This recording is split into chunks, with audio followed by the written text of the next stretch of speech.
vento uivava por entre os ciprestes retorcidos, carregando consigo os ecos de lendas antigas sobre o cemitério da vila. Não era um cemitério comum. Suas lápides, corroídas pelo tempo, contavam histórias de gerações esquecidas, e os murmúrios que se espalhavam pela comunidade falavam de espíritos inquietos e de uma maldição que pairava sobre seus muros. Ninguém ousava se aventurar ali depois do pôr do sol, exceto, talvez, por aqueles que buscavam provar uma coragem que, no fundo, sabiam não possuir. Léo, um jovem de 20 e poucos anos, era um desses. Seus olhos carregavam a sombra de uma perda recente, um fardo pesado de culpa que o impulsionava a atos cada vez mais arriscados.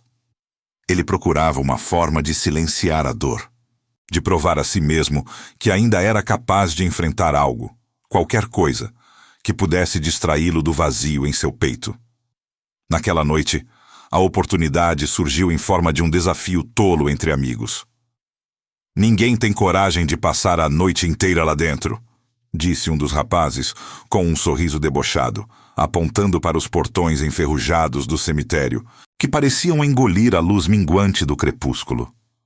Léo sentiu uma pontada de irritação e, ao mesmo tempo, um chamado irresistível.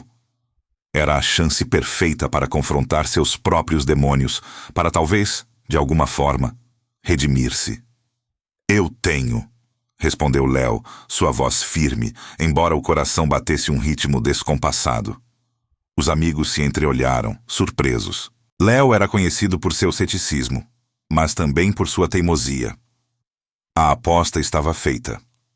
Enquanto se preparavam, uma velha senhora da vila, com o rosto vincado pelas rugas do tempo e os olhos marejados de sabedoria, aproximou-se deles. "Não vão, meninos", implorou ela, sua voz rouca. "Os espíritos inquietos não gostam de ser perturbados. Há uma maldição antiga que guarda aquele lugar. Ninguém que entrou depois da meia-noite voltou o mesmo." Léo, no entanto, ignorou o aviso, atribuindo-o à superstição de uma mente envelhecida.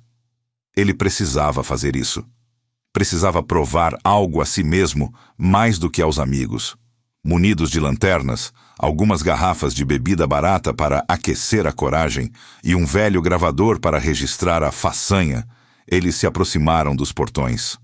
A cada passo, a atmosfera se tornava mais densa, o ar mais frio, e o silêncio do cemitério, antes distante, agora parecia envolver cada um deles, sufocando qualquer resquício de brincadeira. O ranger dos portões, ao se abrirem, ecoou como um lamento, um convite para o desconhecido. À medida que adentravam o labirinto de túmulos e cruzes quebradas, o ceticismo inicial de alguns começou a vacilar. Sombras dançavam nas bordas da visão, criadas pela luz fraca das lanternas, e sons estranhos, um farfalhar de folhas que não vinha do vento, um gemido distante que parecia cortar o ar, começaram a surgir. Léo sentia uma sensação estranha, como se estivesse sendo observado. Uma pressão invisível sobre seus ombros. Ele se afastou um pouco do grupo, atraído por um túmulo antigo, quase engolido pela vegetação. A pedra, coberta de musgo, revelava uma inscrição quase ilegível, mas a forma das letras e o estilo da escultura evocavam uma época distante. Ao passar a mão sobre a pedra fria, Léo sentiu uma estranha conexão, um arrepio que não era de medo, mas de reconhecimento. Era como se a história daquele lugar estivesse tentando se comunicar com ele. De repente, um sussurro distante, quase inaudível, pareceu chamar seu nome. "Léo." Veio do fundo do cemitério, arrastado pelo vento, como uma voz de outro tempo. Seus amigos não pareciam ter ouvido, absortos em seus próprios medos e piadas forçadas. Mas Léo ouviu e sentiu. Uma força invisível o puxava para o interior ainda mais sombrio daquele lugar esquecido. Antes de continuarmos, inscreva-se no canal e diga-nos nos comentários de onde você está assistindo. O sussurro, que parecia ter chamado seu nome, ecoava na mente de Léo. Uma melodia fantasmagórica que o puxava para fora daquele cemitério. Mas, ao mesmo tempo, o instigava a desvendar o mistério. Aquele não era mais um desafio de bravata.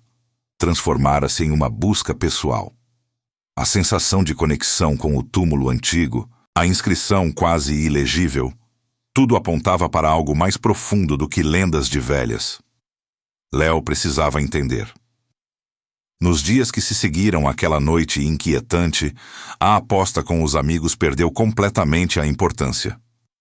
A mente de Léo estava obcecada pelo cemitério, não mais pelo medo ou pela adrenalina, mas por uma curiosidade quase dolorosa. Ele começou a pesquisar. Visitou a pequena biblioteca da vila, um lugar empoeirado e esquecido, onde a história local jazia adormecida em livros encadernados em couro e jornais amarelados. A busca era metódica, quase febril.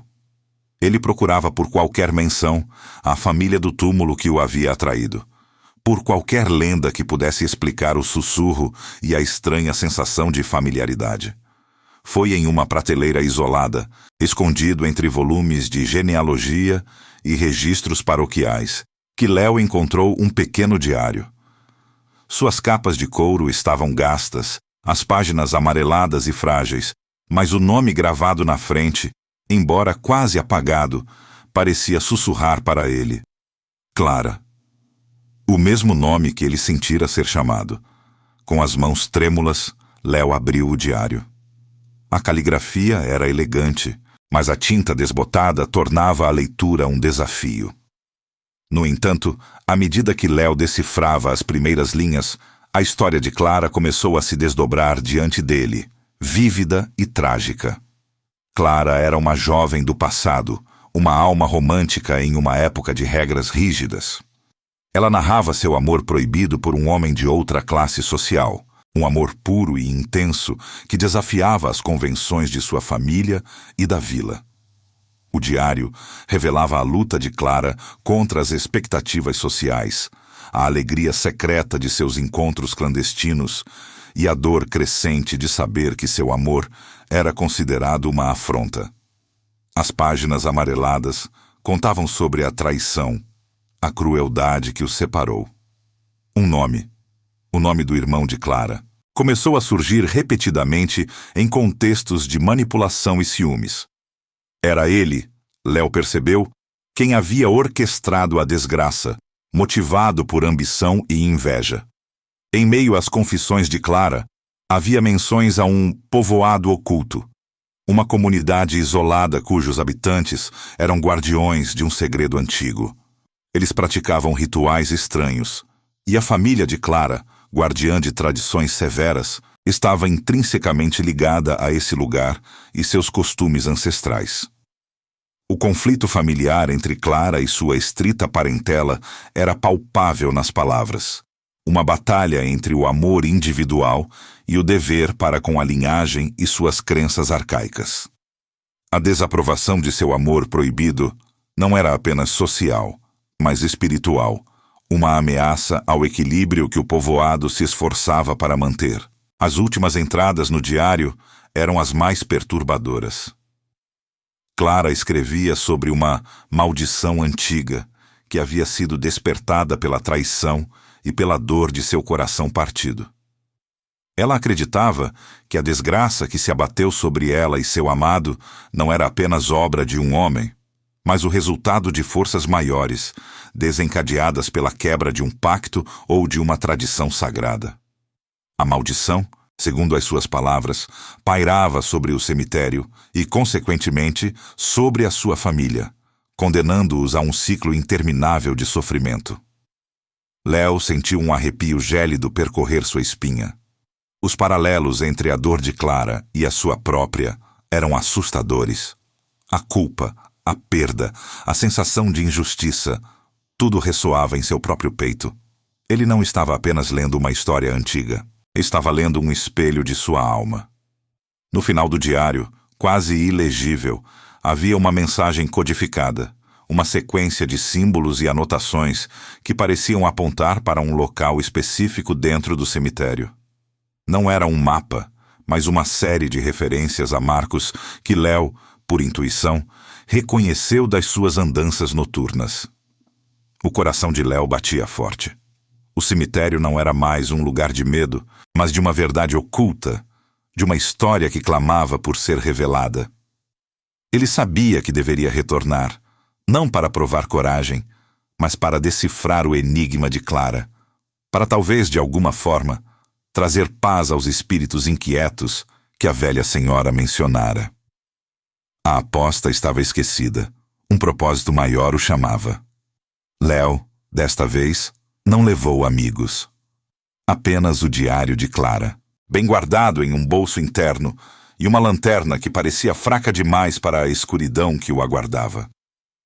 A noite era fria e úmida, o ar pesado com o cheiro de terra molhada e flores murchas. Cruzar os portões enferrujados sozinho foi um ato de pura determinação, não de bravata. Cada passo ecoava no silêncio sepulcral do cemitério, e a sensação de estar sendo observado era mais intensa do que nunca. Ele consultava o diário de Clara com frequência, decifrando as pistas codificadas. As descrições dos marcos, antes meras anotações empoeiradas, agora guiavam seus olhos pela paisagem noturna.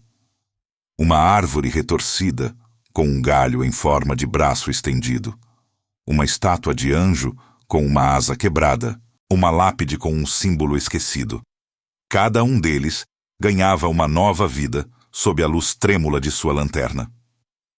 Léo sentia a presença de Clara, quase como se ela estivesse caminhando ao seu lado, sussurrando direções, compartilhando a dor de cada memória ligada àqueles lugares. À medida que avançava, visões fragmentadas começaram a assaltá-lo. Não eram sonhos, mas flashes vívidos que irrompiam em sua mente, como se as pedras e a terra estivessem a libertar memórias antigas. Via Clara, jovem e vibrante, rindo com seu amado sob a luz do luar, seus rostos cheios de esperança. Em seguida, a imagem se distorcia, a alegria se transformava em angústia, o riso em lágrimas. Via a figura sombria do irmão de Clara, seus olhos cheios de inveja, observando-os das sombras. A dor de Clara, a traição, a desesperança. Léo sentia tudo isso como se fosse dele, uma onda avassaladora de emoções que ameaçava afogá-lo.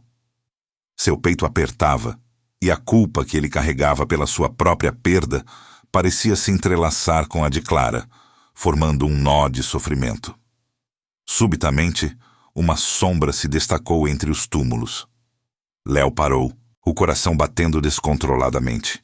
Não era um fantasma, mas uma figura humana, idosa e curvada, com um lampião antigo na mão. Seus olhos, profundos e cansados, pareciam ver através de Léo, penetrando em sua alma. Era o guardião do cemitério, uma lenda viva da vila, um homem que poucos ousavam abordar. "Você voltou", disse o velho, sua voz rouca como o farfalhar de folhas secas. Eu sabia que viria. O cemitério chama aqueles que têm perguntas. Léo, surpreso, mas não amedrontado, sentiu uma estranha confiança naquela figura. "Eu preciso entender a história de Clara", Léo começou, mostrando o diário. "A maldição." O guardião suspirou, balançando a cabeça. "A maldição não é uma coisa, jovem. É um desequilíbrio. O amor de Clara e a traição que sofreu romperam algo que deveria ter permanecido intacto. A família dela, os antigos guardiões da harmonia, falhou." Ele fez uma pausa, seus olhos fixos em um ponto distante. Há séculos, o equilíbrio entre o mundo dos vivos e dos mortos era mantido por rituais, por respeito. Mas a ambição e o ciúme corromperam isso. O irmão de Clara. Ele não apenas a traiu, ele violou as leis antigas. O diário menciona um sacrifício. Léo disse, a voz quase um sussurro. Para quebrar o ciclo. O guardião assentiu lentamente. Sim, um sacrifício. Não de sangue, mas de coração. É preciso mais do que apenas entender a verdade. É preciso restaurar o equilíbrio perdido. Ele se virou, apontando para um túmulo que Léo havia passado sem notar, quase escondido por uma moita densa. O esconderijo de Clara. Ela deixou mais do que palavras ali. Com as mãos trêmulas, Léo seguiu as instruções do guardião. A terra sob o túmulo de Clara estava levemente solta. Com um esforço, ele removeu uma laje de pedra, revelando um pequeno nicho. Ali, envolto em um pano de seda desbotado, estava um artefato peculiar. Um pequeno amuleto de pedra escura, gravado com símbolos antigos que Léo reconheceu das anotações no diário. Ao lado do amuleto, uma carta final. A caligrafia de Clara ainda mais frágil, quase apagada pelo tempo. Léo abriu a carta com reverência. As palavras de Clara, escritas em meio ao desespero, revelaram uma traição ainda mais profunda do que ele imaginara. Não apenas seu amado havia sido incriminado e morto, mas ela mesma fora enganada, manipulada pelo irmão, que a usou para seus próprios fins. A carta era um lamento de dor, uma explosão de raiva contida, um plano de vingança que ela não conseguiu completar em vida. Que este amuleto, lia Léo, seja o instrumento da minha justiça, para que a verdade seja finalmente revelada e a traição pague seu preço. A cada palavra, o coração de Léo afundava, percebendo que a busca pela verdade estava longe de terminar. Na verdade, ela apenas começara. Léo abriu a carta com reverência. As palavras de Clara, escritas em meio ao desespero, revelaram uma traição ainda mais profunda do que ele imaginara. Não apenas seu amado havia sido incriminado e morto, mas ela mesma fora enganada, manipulada pelo irmão, que a usou para seus próprios fins. A carta era um lamento de dor, uma explosão de raiva contida, um plano de vingança que ela não conseguiu completar em vida. Que este amuleto, lia Léo, seja o instrumento da minha justiça, para que a verdade seja finalmente revelada e a traição pague seu preço. A cada palavra, o coração de Léo afundava, percebendo que a busca pela verdade estava longe de terminar. Na verdade, ela apenas começara. Léo sentiu um arrepio gélido percorrer sua espinha, enquanto as palavras de Clara se imprimiam em sua mente. A traição de seu próprio irmão, motivada por ciúmes e ambição, era um golpe ainda mais cruel do que a simples perda. A carta detalhava como o irmão de Clara, cego pelo desejo de poder e status que o casamento dela com um homem de classe inferior arruinaria, havia orquestrado tudo. Ele manipulou fofocas, plantou evidências falsas e incriminou o amado de Clara, levando-o à condenação e, consequentemente, à morte. A dor de Clara ressoava em cada linha, uma mistura de amor perdido e ódio pela crueldade familiar. A vingança de Clara, expressa com uma intensidade quase palpável na carta, era um desejo ardente de justiça. Ela ansiava por ver o irmão pagar por seus crimes, por expor a verdade para que todos soubessem da sua vileza. No entanto, suas últimas palavras revelavam sua incapacidade de concretizar tal vingança, presa pelas convenções da época e pela própria dor que a consumia. Ela havia morrido sem a satisfação de ver a justiça feita, deixando para trás um legado de sofrimento e um plano inacabado. Léo percebeu uma conexão assustadora entre a dor de Clara e a sua própria. A culpa que ele carregava pela perda de seu ente querido, a sensação de impotência diante da injustiça, tudo isso espelhava o tormento de Clara. O amuleto em suas mãos, o artefato peculiar que ela havia deixado, assumia agora um novo significado. Não era apenas uma relíquia antiga, mas a chave para a redenção, ou talvez, para a vingança que Clara tanto desejava. O amuleto pulsava nas mãos de Léo, uma energia estranha e morna emanando da pedra escura. Os símbolos gravados pareciam brilhar suavemente, como se respondessem à intensidade da história que ele acabara de ler. Era mais do que uma peça de joalheria. Era um fragmento da alma de Clara, imbuído de seu desejo e sua angústia. Ao tocar o amuleto, Léo foi subitamente lançado em uma visão vívida. Não era um sonho, Nem uma memória fragmentada, mas uma imersão completa no passado. Ele viu o momento exato da traição. Viu o irmão de Clara, com um sorriso maquiavélico, sussurrando mentiras ao ouvido de um juiz influente. Viu o amado de Clara, algemado, seu olhar de desespero fixo nela, antes de ser arrastado para longe. A cena era tão real que Léo podia sentir o cheiro da umidade da cela, o eco dos gritos de Clara, a sensação do coração dela se partindo.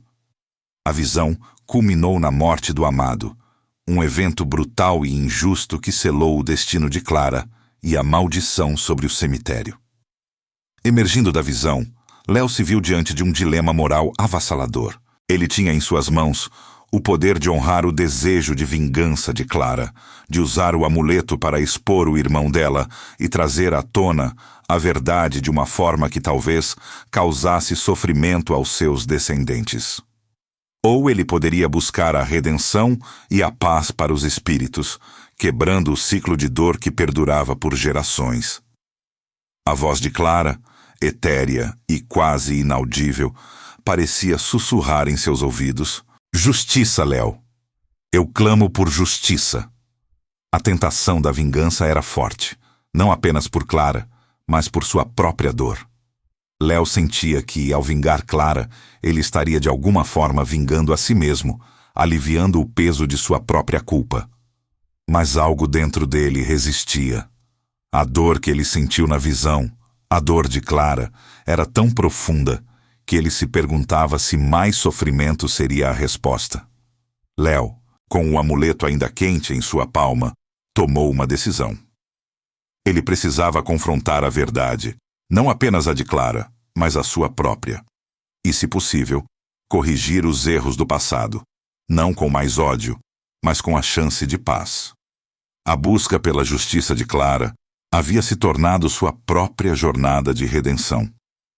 Léo, com o amuleto ainda pulsando em suas mãos, deixou o cemitério, mas não a história de Clara. A urgência de sua missão era palpável, um chamado que ecoava em seu íntimo. Ele precisava encontrar os descendentes da família de Clara e, mais especificamente, os do irmão traidor. A biblioteca da vila, que antes fora apenas um depósito de livros empoeirados, tornou-se seu santuário.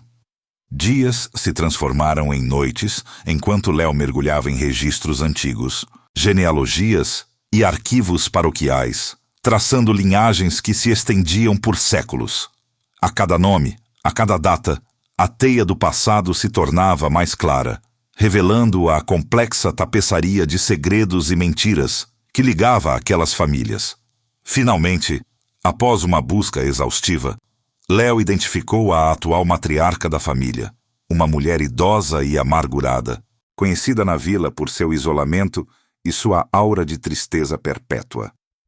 Seu nome era Elara, e ela vivia em uma velha mansão nos arredores da cidade, um lugar que parecia ter parado no tempo, tão carregado de história quanto o próprio cemitério. Léo, munido do amuleto e dos fragmentos da verdade que havia desenterrado, sabia que o confronto seria inevitável. Com o coração batendo forte, Léo bateu a porta pesada da mansão. Elara, com seus olhos turvos e uma expressão de desconfiança, abriu a porta apenas o suficiente para encará-lo. Léo, com uma calma que não sentia, explicou sua visita, mencionando o nome de Clara e a história do cemitério. A princípio, Elara tentou dispensá-lo, mas quando Léo retirou o diário de Clara e o amuleto, a expressão dela mudou. Uma centelha de reconhecimento, misturada com pânico, brilhou em seus olhos. O confronto emocional foi inevitável. Léo, com a voz embargada pela emoção, apresentou as provas da traição. Ele leu trechos da carta de Clara, revelou os detalhes da manipulação do irmão e a injustiça que recaíra sobre o amado. Elara, inicialmente, negou veementemente, sua voz tremendo de raiva e medo. Ela acusava Léo de profanar a memória de sua família, de trazer à tona histórias antigas e dolorosas que deveriam permanecer enterradas. No entanto, a verdade começou a desmoronar suas defesas. Léo falou com uma convicção que vinha da conexão profunda que sentia com Clara. Ele descreveu a dor, a raiva e o desejo de justiça que a jovem sentira. À medida que Léo falava, o amuleto em sua mão reagiu, emitindo um brilho intenso e pulsante, como se a própria Clara estivesse presente, exigindo que a verdade fosse ouvida. A luz do amuleto parecia penetrar a armadura de amargura de Elara, revelando a dor e o peso da mentira familiar que ela carregava consigo por toda a vida. Lágrimas começaram a escorrer pelo rosto enrugado de Elara. A negação deu lugar à dor, e a dor, à confissão. Com a voz embargada, a matriarca revelou que a maldição sobre a família e o cemitério continuava porque o perdão nunca havia sido concedido, e a verdade nunca havia sido dita em voz alta. Gerações haviam vivido sob a sombra da culpa e do segredo, alimentando a energia negativa que mantinha os espíritos inquietos. Ela confessou que, embora não tivesse participado diretamente da traição, a omissão e o silêncio de sua linhagem haviam perpetuado a injustiça. Léo se viu diante de uma escolha monumental, com o amuleto brilhando ainda mais forte em sua mão. Ele poderia usar o poder do artefato para invocar a vingança de Clara, para expor publicamente a história da traição e trazer desgraça à família de Elara, cumprindo o desejo de justiça da jovem. A voz de Clara, etérea e quase inaudível, insistia na vingança, prometendo a Léo um alívio para sua própria dor e culpa, uma forma de retribuição que ele também, em seu íntimo, ansiava. Mas, em um momento de clareza avassaladora, Léo percebeu que a vingança só continuaria o ciclo de dor e sofrimento. A dor que ele sentiu ao ver a tragédia de Clara, a dor que via nos olhos de Elara, era a prova de que mais vingança não traria paz, apenas mais miséria. A redenção, contudo, exigiria um sacrifício pessoal. Exigiria que ele superasse sua própria sede de justiça, sua própria dor e culpa, para oferecer o perdão, não apenas para Clara, mas também para si mesmo. A escolha era clara: continuar a alimentar o ódio ou quebrar o ciclo com um ato de amor e compaixão. Léo, com a decisão tomada e o coração pesado, mas resoluto, retornou ao cemitério, não mais sozinho. Ao seu lado, a matriarca Elara caminhava com passos lentos, a cabeça baixa, o peso de décadas de segredos curvando seus ombros. O amuleto, agora um farol de esperança e não de vingança, pulsava suavemente na mão de Léo, guiando-os através dos portões enferrujados. A noite estava serena, um contraste com a turbulência de suas almas, e a lua cheia banhava os túmulos com uma luz prateada, quase etérea. Eles se dirigiram ao túmulo de Clara e de seu amado, o local que havia sido o epicentro de tanta dor e injustiça. Ali, sob o olhar silencioso das lápides antigas, Léo e Elara iniciaram um ritual de perdão. Não era um ritual de magia negra ou de conjuração, mas um ato de cura, de reconhecimento da verdade e de liberação. Léo pegou o diário de Clara e, com uma voz clara e firme, leu as passagens que falavam de seu amor, sua dor e sua traição. Cada palavra era como um bálsamo, um sopro de ar fresco em uma ferida antiga. Enquanto Léo lia, Elara, ajoelhada ao lado do túmulo, começou a chorar. Eram lágrimas de arrependimento, de alívio e de perdão. Ela falou em voz baixa, pedindo desculpas a Clara e ao seu amado, em nome de sua família, por todos os anos de silêncio e omissão. Ela confessou a verdade sobre a manipulação do irmão de Clara, sobre o ciúme e a ambição que cegaram a todos. Suas palavras eram um reconhecimento público, um desvendamento do véu de mentiras que pairava sobre o cemitério há tanto tempo.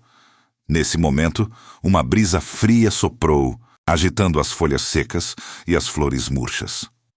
As luzes da lanterna de Léo piscaram e uma névoa tênue começou a se formar, dançando entre os túmulos. Não era uma névoa comum. Ela irradiava uma energia sutil, e Léo sentiu a presença de outros. Os espíritos de Clara e seu amado se manifestaram, inicialmente agitados, suas formas etéreas tremeluzindo com a dor e a raiva acumuladas. O amuleto na mão de Léo reagiu intensamente, brilhando com uma luz dourada que parecia querer confrontar as manifestações fantasmagóricas. Léo, porém, não cedeu à tentação de usar o amuleto para invocar a vingança. Em vez disso, ele o ergueu, não como uma arma, mas como um símbolo de paz. Com os olhos fixos nas aparições, ele projetou toda a sua intenção de perdão, superando sua própria dor e culpa, a sua própria busca por justiça. Ele falou diretamente aos espíritos, não com palavras de condenação, mas de compreensão. Clara, seu amor não foi em vão, seu sofrimento não foi esquecido, mas a vingança nunca trará a paz que você merece. O perdão, sim. O perdão liberta. Perdoe-os, perdoe-se e descanse. As palavras de Léo, carregadas de uma empatia genuína, pareciam tocar os espíritos. A agitação inicial deu lugar a uma suave quietude. O amuleto brilhou com uma intensidade ofuscante, e de seu centro um feixe de luz se expandiu, envolvendo as formas etéreas de Clara e seu amado. Lentamente, as figuras fantasmagóricas começaram a se transformar. A névoa densa se dissipou, e os contornos dos espíritos se tornaram mais definidos, mas ao mesmo tempo translúcidos, feitos de pura luz. Eles flutuaram em direção um ao outro, seus olhos etéreos se encontrando em um momento de reconhecimento e paz. Então, com um último brilho de luz, eles se fundiram, transformando-se em uma única e brilhante esfera de energia, que ascendeu suavemente para o céu noturno, dissolvendo-se entre as estrelas. Uma sensação de paz e leveza envolveu o cemitério, como se um peso imenso tivesse sido removido. O ar parecia mais puro, o silêncio mais profundo, e as sombras, antes ameaçadoras, agora dançavam suavemente. Era como se a maldição, que aprisionara o cemitério e as almas por tanto tempo, tivesse sido finalmente quebrada. Léo sentiu uma profunda conexão com os espíritos, uma onda de alívio e aceitação que o invadiu. Parte de sua própria dor e culpa, que ele carregava desde a perda de sua própria família, foi liberada naquele momento. Ele não se sentia mais atormentado, mas leve, como se um fardo invisível tivesse sido retirado de seus ombros. Ao seu lado, a matriarca Elara, com lágrimas ainda escorrendo pelo rosto, levantou-se. Seus olhos, antes turvos de amargura, agora brilhavam com uma paz recém-descoberta. Ela estendeu a mão para Léo, um gesto de gratidão silenciosa, e um sorriso fraco, porém sincero, despontou em seus lábios. Léo, exausto mas em paz, olhou para o céu estrelado. A noite no cemitério havia mudado sua vida para sempre. Ele havia entrado como um jovem cético e atormentado, buscando provar sua bravura e talvez até seu valor. Agora, ele emergia como alguém transformado, um guardião de uma verdade antiga, um portador de perdão. A vingança não era a resposta, mas a compreensão, a empatia e, acima de tudo, o perdão. Tinham o poder de curar as feridas mais profundas e liberar as almas presas. A manhã seguinte trouxe consigo uma clareza que Léo nunca havia experimentado. Ele emergiu do cemitério, não como o jovem cético e atormentado que havia entrado, mas como alguém renascido, com a alma lavada e o coração em paz. O sol nascente pintava o céu com tons de laranja e rosa, e seus raios dourados banhavam as lápides antigas, transformando o cenário outrora sombrio em um lugar de serena beleza. O ar fresco da manhã, antes carregado de melancolia e mistério, agora parecia leve e purificador. O cemitério, que por gerações havia sido um lugar de temor e superstição, um refúgio para as sombras e os segredos da vila, agora exalava uma aura diferente. O silêncio que o envolvia não era mais o silêncio opressor do medo, mas sim a calma profunda do descanso eterno. Ninguém mais temia entrar em seus portões enferrujados. A maldição havia sido quebrada, e com ela, o véu de pavor que cobria o lugar. As crianças da vila, antes proibidas de sequer se aproximarem, agora podiam brincar nas proximidades, sem o peso do medo nos olhos de seus pais. A história do que aconteceu naquela noite se espalhou rapidamente pela comunidade, não como um conto de terror, mas como uma lenda de redenção e perdão. A matriarca Elara, antes vista como uma figura amargurada e reclusa, tornou-se uma testemunha viva da verdade, compartilhando a história de Clara com uma honestidade e uma dor que comoviam a todos. A vila, que vivia sob a sombra de um passado não resolvido, começou a ver o cemitério e suas lendas sob uma nova luz, um lugar de memória e não de assombração. Léo, por sua vez, encontrou uma paz interior que superava qualquer expectativa. A culpa e a dor da perda que o atormentavam, desde a tragédia de sua própria família, haviam diminuído, substituídas por uma profunda compreensão do poder do perdão. Ele havia testemunhado em primeira mão como o ódio e a vingança podiam aprisionar almas, e como o perdão podia libertar. Sua própria jornada através do cemitério não foi apenas uma busca por respostas, mas uma catarse, um caminho para sua própria cura. A história de Clara, antes uma lenda sussurrada de amor proibido e traição, transformou-se em uma poderosa lição. Deixou de ser uma narrativa de terror para se tornar um testemunho da resiliência do espírito humano e da capacidade de superação, mesmo diante da mais profunda injustiça. Clara e seu amado não eram mais espíritos inquietos, mas símbolos de um amor que transcendeu a morte e de um perdão que finalmente trouxe a paz. Com sua própria alma em paz, Léo sentiu uma nova missão surgir. Ele decidiu dedicar-se a ajudar outros a encontrar o perdão e a paz, compartilhando sua experiência e a sabedoria que havia adquirido. Ele se tornou um ouvinte atento, um conselheiro compassivo, alguém capaz de guiar aqueles que, como ele, estavam presos em ciclos de dor e arrependimento. Sua voz, antes hesitante, agora carregava a autoridade de quem havia enfrentado as sombras e emergido para a luz. Ele falava sobre a importância de reconhecer a verdade, de aceitar as perdas e de, acima de tudo, perdoar. Em um momento de reflexão, Léo retornou ao portão do cemitério, observando os raios do sol da tarde dançarem sobre as lápides. O local, que havia sido o palco de seu maior desafio e de sua mais profunda transformação, agora era um símbolo de esperança, um lembrete de que mesmo os lugares mais sombrios podem ser preenchidos com luz.